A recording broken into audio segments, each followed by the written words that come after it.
బీహార్లో కేటగాళ్లు ఈ మధ్య బాగా రెచ్చిపోతున్నారు. రెసిడెన్షియల్ పేరుతో వాళ్ళు పెంచుకుంటున్నటువంటి కుక్కలు పిల్లుల పేర్లు కూడా చేరుస్తున్నారు. కుక్కకేమో డాగ్ బాబు, ఒకడేమో డాగ్ బాబు పేరుతో అప్లికేషన్ చేశాడు రెసిడెన్షియల్ సర్టిఫికేట్ కావాలని.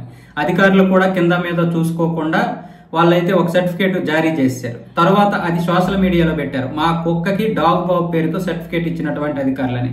దాంతో అది వైరల్ గా మారింది, అధికారులకు చేరింది. అధికారులు ఏమొచ్చేసి ఆ యొక్క సర్టిఫికేట్ ని క్యాన్సిల్ చేయించి ఆ సర్టిఫికేట్ ని జారీ చేసినటువంటి వారి మీద అయితే సస్పెండ్ వేటు వేశారు. అలాగే మరొకటి వచ్చింది, డాగేస్ బాబ్ అని ఇంకొక కుక్క కోసం అయితే అప్లై చేశాడు ఇంకొకడు. దాంతో అధికారులు అది చూసి షాక్ అయ్యి దాన్ని కూడా అప్లికేషన్ అయితే క్యాన్సిల్ చేశారు. ఆ తర్వాత రాముడు పేరుతో, పేరు రాముడు, ఊరు అయోధ్య, తల్లి కౌసల్య, తండ్రి దశరథ్ అంటూ ఒక అప్లికేషన్ అయితే పెట్టారు. దాంతో వాడెవడు అలా ఎలా చేశాడు వాడిని కూడా పట్టుకొని పోలీసులు అయితే ప్రస్తుతానికి అరెస్ట్ చేశారు. అలాగే మరొకడేమొచ్చేసి సీత పేరుతో అప్లై చేశాడు.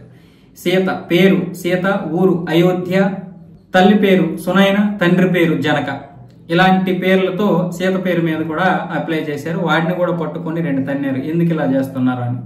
వాళ్ళైతే అంతా కూడా ఆకతాయిలు, సరదాగా చేస్తున్నారంట. బీహార్లో విపరీతంగా అంటే మామూలుగా డ్రగ్స్ దందాతో పాటు రౌడీయుజం, అదేదో అంటారు కదా మాఫియాతో పాటు అక్కడ లోకల్ ఒక ఇంతకుముందు మనం అప్పుడు ఎప్పుడో చూసేవాళ్ళం రాయలసీమలో కమ్యూనిస్ట్ ఇదే ఫ్యాక్షనిజం, ఆ టైప్ లో ఉంటారు బీహార్లో. ఇప్పటికే అలాంటి పరిస్థితులే ఉన్నాయి.